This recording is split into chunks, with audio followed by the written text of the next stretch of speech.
یہ حق نہ ہوتا تو اللہ تعالیٰ کی طرف سے اس کے منکرین پر عذاب نہ آتا، لیکن یہ اس کی حقانیت کی دلیل ہے کہ جس نے اس دعوت کو ٹکرایا، اس توحید کو نہیں مانا، اس کے مقابل میں کھڑے ہوئے، اللہ رب العالمین نے ان کو صفائی سے مٹھایا۔ یوسف علیہ السلام نے خواب دیکھا اور خواب کے بارے میں اپنے والد کو بتایا کہ میں نے 12 ستارے اور ایک چاند اور ایک سورج اپنی طرف سجدہ کرتے دیکھا ہے۔ یعقوب علیہ السلام سمجھ گئے کہ اس کی کیا تعبیر بن سکتی ہے، لیکن بیٹے کو نصیحت کی اپنا خواب اپنے بھائیوں کے سامنے بیان نہیں کرنا، خاص طور پر جو برا خواب ہو جس سے آپ کو پریشانی ہوتی ہے۔ اس کے متعلق رسول اللہ صلی اللہ علیہ وسلم نے یہ نسخہ بیان فرمایا ہے کہ وہ خواب جب آپ دیکھتے ہیں جس سے آپ کو پریشانی ہوتی ہے تو آپ اللہ رب العالمین سے اس خواب کے شر اور شیطان کے شر سے پناہ مانگے۔ ایک طرف بدکاری ہے، گناہ ہے، دوسری طرف تکلیف ہے اور اذیت ہے، لیکن یا اللہ مجھے اذیت پسند ہے، جیل میں ڈال دیا جاؤ تو میرے لیے بہتر ہے اس بات سے کہ میں یہ گناہ کر لوں۔ اور یہ علماء اس سے استنباط کرتے ہیں کہ جب گناہ اور عذاب دونوں کا مقابلہ ہو تو عذاب کو اختیار کر لیا جائے، گناہ سے بچا جائے۔ پھر توحید کی دعوت ان کے سامنے پیش کی اور یہ بھی کہا ارباب متفرقون خیر، کیا الگ الگ رب، الگ الگ جو معبودان ہیں وہ بہتر ہیں، ام اللہ الواحد القہار، یا اکیلے اللہ تو اکیلے ہیں اور سب کو کنٹرول کیا ہوا ہے وہ بہتر ہے۔ اور ان واقعات میں اللہ رب العالمین نے ایک تو جو بھی حق کی دعوت دینے والا ہے اس کو تسلی بھی دی ہے، اور یہ اس توحید کی حقانیت کی واضح دلیل ہے کہ اس توحید کو نہ ماننے والوں کا انجام کیا ہوا۔ اگر یہ حق نہ ہوتا تو اللہ تعالیٰ کی طرف سے اس کے منکرین پر عذاب نہ آتا، لیکن یہ اس کی حقانیت کی دلیل ہے کہ جس نے اس دعوت کو ٹکرایا، اس توحید کو نہیں مانا، اس کے مقابل میں کھڑے ہوئے، اللہ رب العالمین نے ان کو صفائی سے مٹھایا۔ عذاب کی مختلف شکلیں ان پر آئی، کسی پر اللہ تعالیٰ نے طوفان بھیج دیا، کسی کو اللہ رب العالمین نے پتھروں کے بارش کا شکار کر دیا، کسی کو تیز آندھی کے ساتھ ہلاک کر دیا، کسی پر ایک چیخ آئی اور اس کے ساتھ وہ مر گئے۔ تو یہ مختلف عذاب کی شکلیں اس بات کی دلیل ہے کہ یہ حق کی دعوت ہے، اور اس کو نہ ماننے والے ہمیشہ اللہ کی طرف سے عذاب سے دوچار ہوئے۔ سورۃ ہود کے بعد سورۃ یوسف ہے، اور سورۃ یوسف ایسی سورت ہے جس کے متعلق اللہ رب العالمین نے خود فرمایا ہے، اعوذ باللہ من الشیطان الرجیم، نحن نقص علیک احسن القصص، ہم آپ پر سب سے زیادہ خوبصورت قصے اور واقعات بیان کرتے ہیں، اس لیے کہ ہم نے آپ پر وحی کی ہے۔ اور خاص طور پر اس واقعے کے اندر اللہ رب العالمین نے فرمایا یوسف علیہ السلام کا جو واقعہ ہے اور ان کے بھائیوں کا جو واقعہ ہے، لقد کان فی یوسف و اخوتہ آیات للسائلین، آیات آیتن کی جمع ہے۔ یوسف علیہ السلام اور ان کے بھائیوں میں پوچھنے والوں کے لیے بہت سی نشانیاں ہیں۔ سائلین، سوال کرنے والے، اعتراض کرنے والے، پوچھنے والے، ان کے لیے بڑی نشانیاں ہیں۔ جو حق جاننا چاہتا ہے ان کے لیے بڑی نشانیاں ہیں، اور سورۃ یوسف کے اندر سے جو نشانیاں اور عبرت کی باتیں ہیں اس کو نکالنے کی بڑی کوششیں کی گئی ہے، علماء نے کتابیں لکھی ہے، بڑی ضخیم کتابیں، اور آج تک لکھی جا رہی ہے۔ اس سے نکلنے والی عبرتیں، نصیحتیں اور نشانیاں وہ ابھی تک ختم نہیں ہوئی، ایسی نشانیاں ہیں اس کے اندر۔ تو اس کا خلاصہ یہ ہے کہ اللہ رب العالمین نے جو اس کے انبیاء میں سے بڑے برگزیدہ نبی سیدنا یعقوب علیہ السلام، ان کو اللہ نے بیٹوں سے نوازا تھا۔ ان بیٹوں میں سے جو سب سے چھوٹا بیٹا یوسف تھا وہ بہت لاڈلا تھا، اس لیے کہ ان کے اندر کچھ خاصیتیں ایسی تھی جو اس قابل تھا کہ ان سے محبت کی جائے، ان کا خیال رکھا جائے۔ اللہ رب العالمین نے ان کو بعد میں نبی بنانا تھا۔ اس بنیاد پر بھائی جو ہیں وہ ان سے حسد کرتے تھے کہ جو ہمارا چھوٹا بھائی ہے ہمارے ابو کو زیادہ پسند ہے اور ہمیں وہ محبت ہمارے والد نہیں دے رہے ہیں۔ اور یہ شیطان کی طرف سے حسد کی بیماری قریبی لوگوں میں ڈالی جاتی ہے، بھائیوں میں آپس میں ڈالی جاتی ہے، ایک ساتھ کام کرنے والے لوگوں میں ڈالی جاتی ہے، ایک پیشے سے منسلک لوگوں کے اندر ڈالی جاتی ہے۔ شیطان اس کی بڑی کوشش کرتا ہے کہ لوگوں کے دلوں میں آپس میں حسد پیدا کریں۔ اب یوسف علیہ السلام نے خواب دیکھا اور خواب کے بارے میں اپنے والد کو بتایا کہ میں نے 12 ستارے اور ایک چاند اور ایک سورج اپنی طرف سجدہ کرتے دیکھا ہے۔ یعقوب علیہ السلام سمجھ گئے کہ اس کی کیا تعبیر بن سکتی ہے، لیکن بیٹے کو نصیحت کی، یا بنی لا تقصص رؤیاک علی اخوتک، بیٹھے اپنا خواب اپنے بھائیوں کے سامنے بیان نہیں کرنا۔ اس سے معلوم ہوتا ہے کہ آپ اگر کوئی ایسا خواب دیکھتے ہیں جس سے آپ کو کوئی امید لگتی ہے، کوئی آپ کو خوشی ہوتی ہے، وہ خواب بھی، اور یا اگر کوئی پریشان کن خواب ہے وہ بھی، تو جو بھی خواب آپ دیکھتے ہیں اپنے خیر خواہ کو بیان کریں، ہر کسی کو بیان نہ کریں۔ خاص طور پر جو برا خواب ہو جس سے آپ کو پریشانی ہوتی ہے، اس کے متعلق رسول اللہ صلی اللہ علیہ وسلم نے یہ نسخہ بیان فرمایا ہے کہ وہ خواب جب آپ دیکھتے ہیں جس سے آپ کو پریشانی ہوتی ہے، تو آپ اللہ رب العالمین سے اس خواب کے شر اور شیطان کے شر سے پناہ مانگے، جیسے اعوذ باللہ من الشیطان الرجیم ومن شر هذه الرؤیا۔ اس کے بعد 3 دفعہ بائیں کروٹ پر تتکار کر لے، بائیں طرف 3 دفعہ تتکار کر لے، باریک باریک تھوک لے، پھر اپنا کروٹ چینج کر لے، جس پہلو پر آپ لیٹے ہوئے ہیں اس کو چینج کر لے۔ اور ایک حدیث میں یہ بھی ہے اگر اللہ نے توفیق دی ہے تو اٹھ کر نماز پڑھ لے، نفل نماز۔ اور آخری بات یہ بیان فرمائے کہ یہ خواب کسی کو نہ بتائیں، برا خواب کسی کو نہ بتائے، یہ خواب آپ کو کوئی نقصان نہیں دے گا۔ ثم لا یضرہ، نبی علیہ السلام فرماتے ہیں یہ خواب اس کو نقصان نہیں پہنچائے گا۔ جب برا کوئی خواب انسان دیکھتا ہے جس سے پریشانی ہوتی ہے، تو ہمارے ہاں تو عام طور پر اب وہ صبح ہونے کے انتظار میں ہوتے ہیں، بعض تو رات کو ہی فون کر لیتے ہیں کہ شیخ صاحب اس خواب کی تعبیر بتا دے، پریشان ہوتے ہیں، دوسروں کو بھی پریشان کر دیتے ہیں۔ تو اللہ کے نبی صلی اللہ علیہ وسلم نے یہ نسخہ بتایا ہے کہ پریشان ہونے کی ضرورت نہیں ہے۔ جو خواب آپ دیکھتے ہیں جو پریشان کن خواب ہو، اللہ رب العالمین سے اس خواب کے شر اور شیطان کے شر سے پناہ مانگ لے، بائیں طرف 3 دفعہ تتکار کر لے، کروٹ چینج کر لے، نماز کی توفیق ہوئی نماز پڑھ لے، اور وہ خواب کسی کو نہ بتائے۔ اس کے بعد اگر اچھا خواب ہے تو وہ بھی اس آدمی کو بتائے جو آپ کا خیر خواہ ہو، کیونکہ اس میں بسا اوقات کوئی ایسی بات ہوگی جو آپ کے لیے خوشی کی بات ہوگی، اور بعض لوگوں کو وہ آپ کی خوشی راس نہیں آئے گی، وہ پسند نہیں کریں گے، آپ سے حسد کریں گے۔ تو یہاں پر بھی یعقوب علیہ السلام اپنے بیٹے سے کہتے ہیں کہ اپنا خواب بھائیوں کے سامنے بیان نہ کرنا، ورنہ آپ کے لیے کوئی پلاننگ بنائیں گے، منصوبہ بنائیں گے، لیکن بھائیوں کے دلوں میں جو حسد تھا اس کی وجہ سے انہوں نے منصوبہ بنا لیا، اور اپنے والد سے کہا کہ آپ ہم پر اتنا اعتماد بھی نہیں کرتے کہ ہمارا چھوٹا بھائی ہے، ان کو ہم اپنے ساتھ لے چلتے ہیں، کہیں کھائیں گے پئیں گے کھیل کودیں گے۔ تو والد نے کہا مجھے ڈر لگتا ہے کہ ایسا نہ ہو کہ تم اس کو لے جاؤ اور اس کو کہیں بیڑیا نہ کھا جائے، اور تم اس سے مشغول رہو گے، اپنے کھیل کود میں مشغول ہوں گے۔ اس علاقے میں بیڑیے بھی تھے خطرناک قسم کے، تو ڈر تھا۔ بہرحال یعقوب علیہ السلام کے دل میں ایک خوف تھا اپنے بیٹے کے بارے میں، اور جب کسی قیمتی اولاد کے بارے میں انسان سوچتا ہے تو دل میں ویسے ہی خوف آ جاتا ہے، اور وہ اللہ کے نبی تھے، اللہ رب العالمین سے اللہ نے ان کو ایک بڑا علم دیا تھا، بہت کچھ جانتے تھے۔ تو بہرحال کہا کہ میں آپ پر کیسے اعتماد کروں، مجھے ڈر لگتا ہے، لیکن بیٹوں نے قائل کر لیا کہ نہیں آپ بے فکر رہیں، اتنی طاقتور جماعت ہے اور ہمارے ہوتے ہوئے بیڑیا اس کو کھائے گا، ہم تو بڑا خسارہ اٹھانے والے ہو جائیں گے۔ بہرحال وہ والد کو راضی کر دیا اور ساتھ لے کے گئے، لے جاتے بڑی اپنی محبت کا اظہار کیا، لاڈ کا اظہار کیا، لیکن وہاں جا کے ایک کنویں کے اندر پھینک دیا، اور کنویں کے اندر پھینک کر مقصد یہ تھا کہ ہمارا باپ جو ہے جو ان سے محبت کرتا ہے وہ محبت ہماری طرف متوجہ ہو جائے، اور ان کی قمیص اتار کر وہ کسی جھوٹے خون کے ساتھ آلودہ کر دیا، کسی خرگوش کو ذبح کیا یا کسی بھی جانور کو اس کا خون لگا دیا، اور رات ذرا دیر سے آئے، عشاء کے وقت پہنچے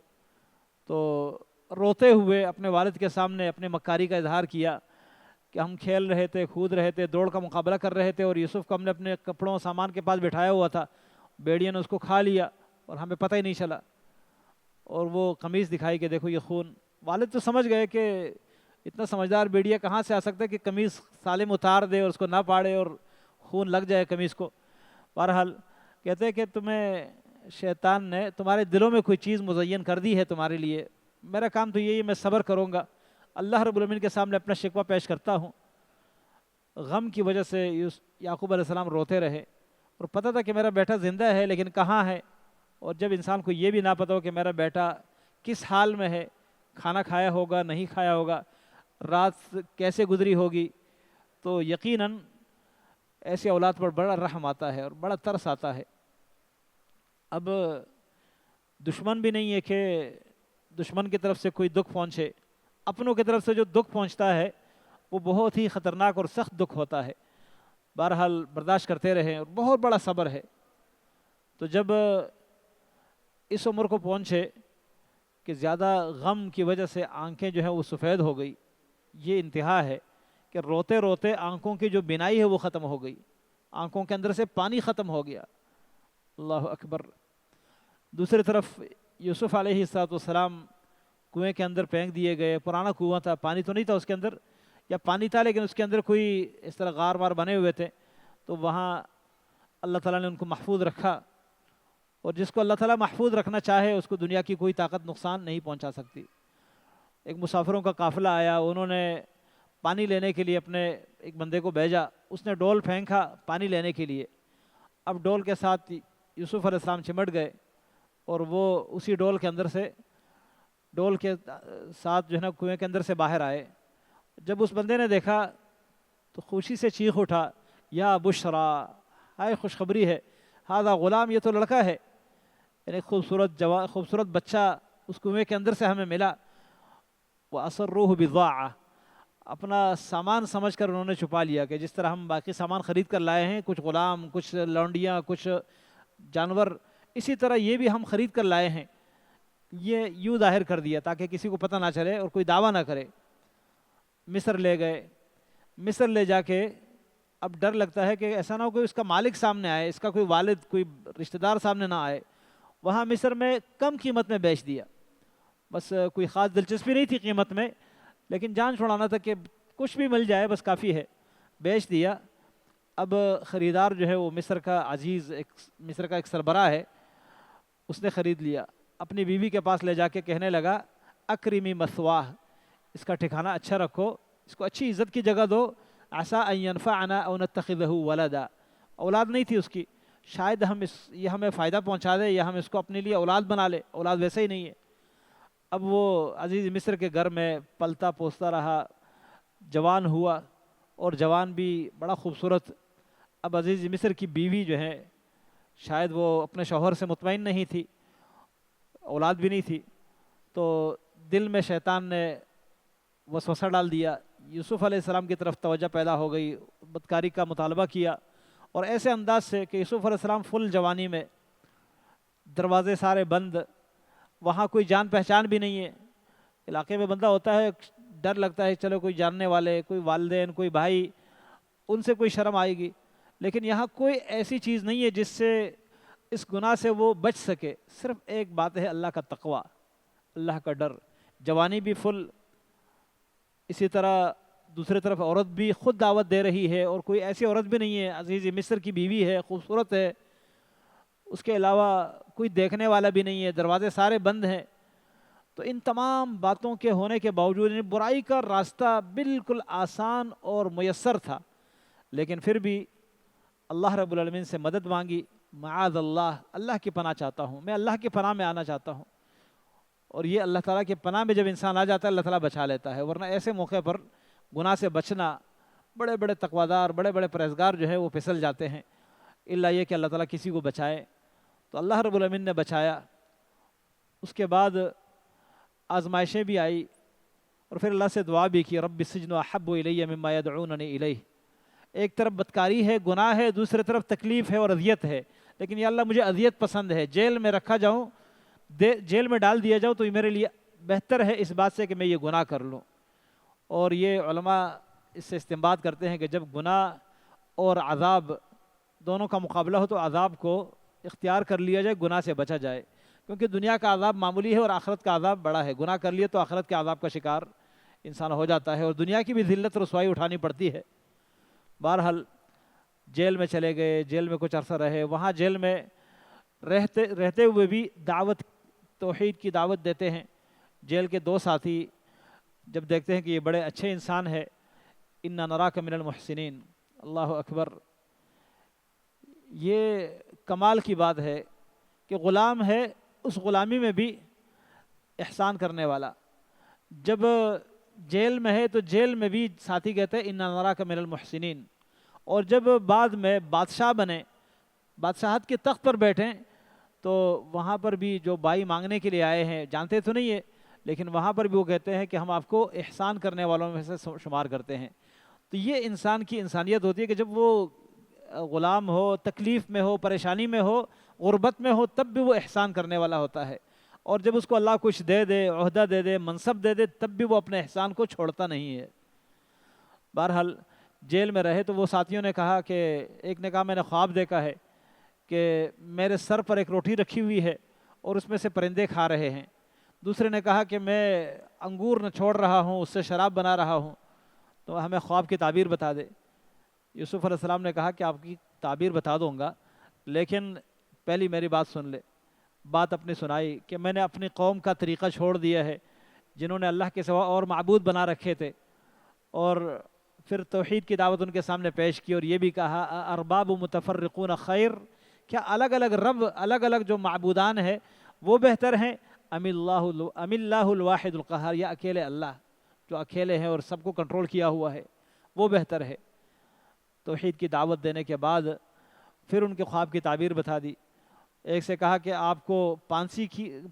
چڑھایا جائے گا، سوری چڑھایا جائے گا، دھار پر چڑھایا جائے گا، اور لٹکا کے اس کو ایسے ہی چھوڑ دیا جائے گا، پرندے اس کے سر میں سے کھائیں گے۔ اور دوسرا جو ہے وہ قید سے رہا ہوگا اور وہ بادشاہ کے خادموں میں شمار ہوگا اور بادشاہ کو شراب پلائے گا۔ تو یہاں پر اصل میں دونوں کی آپس میں، ان کا بھی آپس میں کوئی حسد تھا، ایک پر الزام لگا تھا، دوسرا مجرم تھا۔ جو مجرم تھا اس کو تو سزا ہو گئی، اس کا جرم ثابت ہوا، اور جو بری تھا اس کو برات ہو گئی، بری ہو گیا، اور وہ جا کے وہی اپنے ڈیوٹی پر دوبارہ لگ گیا۔ لیکن یوسف علیہ السلام نے کہا تھا کہ مجھے اپنے مالک کے سامنے، بادشاہ کے سامنے میرا تذکرہ کرنا۔ وہ چلا گیا تو بھول گیا، شیطان نے اس کو بلا دیا۔ اب نبی علیہ السلام، اللہ تعالیٰ فرماتے ہیں کہ فَلَبِثَ فِي السِّجْنِ بِضْعَ سِنِينَ، جیل میں کئی سال گزارے۔ نبی علیہ السلام کی بات حدیث میں ہے کہ یوسف علیہ السلام نے جو عرصہ گزارا،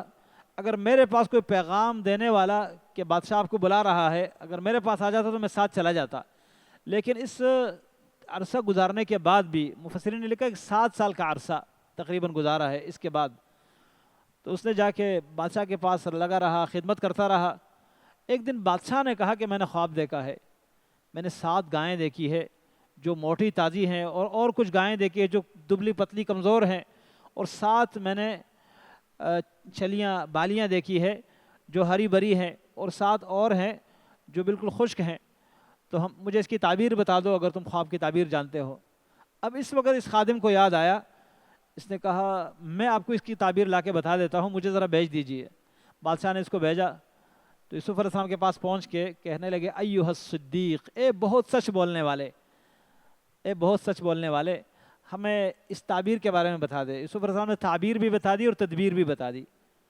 تعبیر یہ بتائی کہ تمہارے اوپر ایک وقت آئے گا، پہلے تو ہریالی ہوگی، سبزہ ہوگا، اس کے بعد کچھ سال آئیں گے، 7 سال، جس میں قحط سالی ہوگی، اور جو تم نے پہلے زمانے میں جمع کیا وہ تم کھاؤ گے اور ختم کرو گے، مگر تھوڑا سا بچے گا جو تم بیج کے طور پر رکھو گے۔ اس کے بعد پھر ایک اور سال آئے گا جس میں بارش برسے گی اور لوگ اس میں جوس نکالیں گے پھلوں سے، مطلب پھل اتنا زیادہ ہوگا۔ تو یہ تعبیر بتا کے اب یوسف علیہ السلام نے یہ بھی نہیں کہا کہ جاؤ میں نے تو آپ کو کام بتایا تھا آپ بھول گئے، آپ نے میرا کام نہیں کیا، میں آپ کو تعبیر نہیں بتاتا، یہ کہہ سکتے تھے لیکن نہیں، تعبیر بتا دی، چلا گیا۔ بادشاہ نے کہا یہ بندہ کون ہے، اس کو لے آؤ میرے پاس۔ جب قاصد آیا، قاصد نے کہا کہ آپ کو بادشاہ بلا رہا ہے، تو اس نے کہا نہیں، پہلے بادشاہ سے مسئلہ تو کلیئر کروا دو، مجھے جس جرم میں جیل میں ڈالا ہے میرے اوپر سے جو داغ ہے، جھوٹا داغ، وہ ہٹ جائے، اور ان کا جو مطالبہ ہے وہ مطالبے سے باز آئے تو میں پھر آؤں گا۔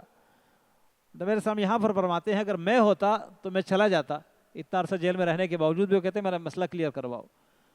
اور مسئلہ کوئی ایسا نہیں ہے کہ اس میں کوئی یہ مجرم ہے، مجرم بھی نہیں ہے، اور ادھر سے برائی کی دعوت دی جا رہی ہے مسلسل، کیونکہ اس نے کہا تھا عزیز مصر کی بیوی نے لئن لم یفعل ما آمرہ، اگر یہ میری بات نہ مانے تو اس کو جیل میں ڈال دیا جائے گا یا اس کو سخت عذاب ملے گا، سخت سزا ملے گی۔ تو بہرحال جب بادشاہ نے عورتوں کو جمع کیا، ان سے پوچھا، تو سب نے کہا کہ یوسف سچے تھے، اور عزیز مصر کی بیوی نے بھی کہا کہ میں نے مطالبہ کیا تھا، یوسف سچے تھے، حق واضح ہو گیا۔ یہاں تک یوسف علیہ السلام کی براءت بھی اللہ تعالیٰ نے ثابت کر دی۔ اور یہ بھی بڑی اہم بات ہوتی ہے کہ جب انسان کسی دینی معاملے سے وابستہ ہو جس کی بدنامی کی وجہ سے دین کی بدنامی ہوتی ہو، کیونکہ وہ حق کی دعوت دینے والے اللہ کے نبی ہیں، اگر وہ اس طرح بدنامی کے ساتھ دعوت کا کام کرتے رہیں تو کون ان کی بات سنیں گے؟ اس لیے یہ ضروری ہے کہ بندہ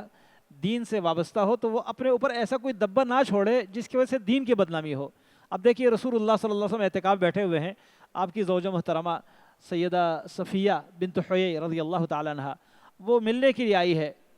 آپ کے اعتکاف گاہ میں، اعتکاف والی جگہ پر مسجد میں آئی ہے ملنے کے لیے، آپ کے ساتھ بیٹھی ہوئی باتیں کر رہی ہے۔ جب واپس پلٹنے لگی اپنے گھر تو نبی علیہ السلام نے کہا میں آپ کو چھوڑ آتا ہوں۔ گھر کے دروازے تک نبی علیہ السلام چھوڑنے کے لیے گئے اعتکاف کی حالت میں، رات کا ٹائم تھا، تو گھر کے دروازے پر جا کے چھوڑنے کے لیے گئے، وہاں کھڑے ہو کر کچھ باتیں کر رہے ہیں، وہاں سے ایک دو صحابی گزرے تو نبی علیہ السلام کو اپنی زوجہ کے ساتھ دیکھ کر ذرا تیزی کے ساتھ گزر گئے، صحیح بخاری کی حدیث ہے، نبی علیہ السلام نے فرمایا علی رسلکما، رک جاؤ آرام سے چلو، انہا صفیہ بنت حیی، یہ صفیہ بنت حیی ہے، میری بیوی ہے۔ انہوں نے کہا سبحان اللہ یا رسول اللہ، اللہ تعالیٰ پاک ہے، اللہ کے رسول صلی اللہ علیہ وسلم آپ پر ہم کوئی گمان کر سکتے ہیں؟ فرمایا ان الشیطان یجری من الانسان مجری الدم، شیطان انسان کے اندر خون کی طرح گردش کرتا ہے یا خون کی جگہوں پر گردش کرتا ہے، تو میں ایسا مجھے ڈر لگا کہ شیطان تمہارے دلوں میں کوئی ایسی بات نہ ڈال دے۔ اب یہاں پر صحابی ہیں، وہ نبی علیہ السلام کے اوپر گمان تو نہیں کر سکتے، لیکن یہ خدشہ تھا اگر دل میں کوئی ایسا شبہ پیدا ہو جائے تو حق کی دعوت دینے والے کی دعوت بے اثر ہو جاتی ہے۔ اس لیے بسا اوقات انسان ایسی جگہ پر نہ جائیں جہاں سے اس کے دعوت پر اثر پڑتا ہے، اس کی جو شخصیت ہے اس پر برا اثر پڑے اور اس سے اس کی دعوت متاثر ہو۔ تو اللہ کے رسول صلی اللہ علیہ وسلم جو یوسف علیہ السلام تھے، انہوں نے اپنے سے سارے جو الزامات تھے وہ ختم کروانے کے لیے کہا جاؤ عزیز بادشاہ سے پوچھو۔ بادشاہ نے پھر بلایا اور آگے واقعہ جو ہے اللہ تعالیٰ نے بیان کیا ہے جو 13ویں پارے میں انشاءاللہ مکمل ہوگا۔ تو یہ ہے اللہ رب العالمین کے نبی یوسف علیہ السلام کا واقعہ، جس میں بڑی بڑی حکمت کی باتیں ہیں، لیکن یہ وقت اس میں اتنی گنجائش نہیں ہوتی، ورنہ ایک ایک جملے سے کئی کئی واقعات، کئی کئی عبرتیں، کئی کئی نصیحتیں ہمیں ملتی ہے۔ بہرحال سب سے بڑی نصیحت یہ ملتی ہے ہمیں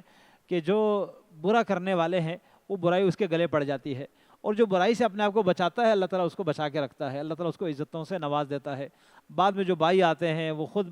بکاری بن کے اپنے اس بھائی کے سامنے کھڑے ہوتے ہیں، جس بھائی نے ان کی برائی برداشت کی اور ان بھائیوں نے حسد کی وجہ سے ان کے ساتھ برا کیا، لیکن وہ بعد میں بھی ان کی برائی کا بدلہ برائی کے ساتھ نہیں دیتے، احسان کے ساتھ دیتے ہیں۔ اللہ تعالیٰ ہمیں بھی اس طرح احسان کرنے کی توفیق عطا فرمائے۔ اقول قولی ھذا واستغفر اللہ لی۔